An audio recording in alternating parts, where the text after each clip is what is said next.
800 کنالے رازی کے بوگس انتقال کا الزام۔ اینٹی کرپشن پنجاب نے شیریں مزاری کو گرفتار کر لیا۔ پی ٹی آئی رہنما کو اسلام آباد میں ان کے گھر کے باہر سے پکڑا گیا۔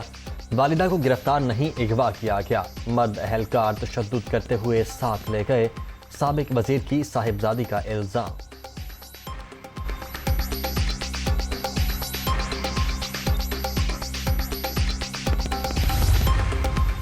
شیریں مزاری کی گرفتاری کے خلاف عدالت سے رجوع۔ پی ٹی آئی رہنما کو رات 11:30 بجے پیش کیا جائے۔ ایمان مزاری کی درخواست پر اسلام آباد ہائی کورٹ کا حکم۔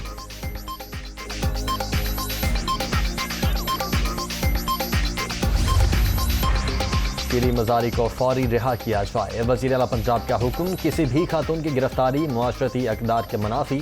اگر گرفتاری ناگزیر ہے تو تفتیش اور تحقیقات کے نتیجے میں قانون اپنا راستہ خود بنائے گا۔ حمزہ شہباز کے احکامات اینٹی کرپشن حکام کو موصول۔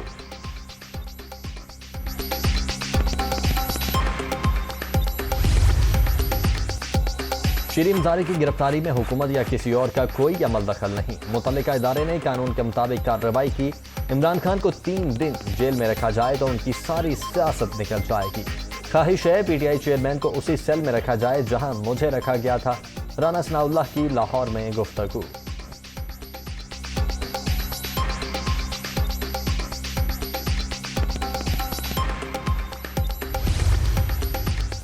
شیریں مزاری کو گھر کے باہر سے اغوا کیا گیا۔ اگر امپورٹڈ حکومت سمجھتی ہے کہ فسطائیت سے مجبور کر سکتی ہے تو یہ اندازہ غلط ہے۔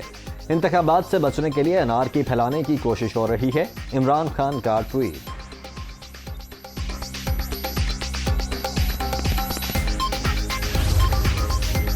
اور عمران حکومت نے اسرائیل کو تسلیم کروانے کی کوشش کی۔ رمضان المبارک میں وزیر اعظم کی قیادت میں حکومتی وفد مدینہ منورہ پہنچا تو پی ٹی آئی کے حامیوں نے مسجد نبوی کا تقدس پامال کیا۔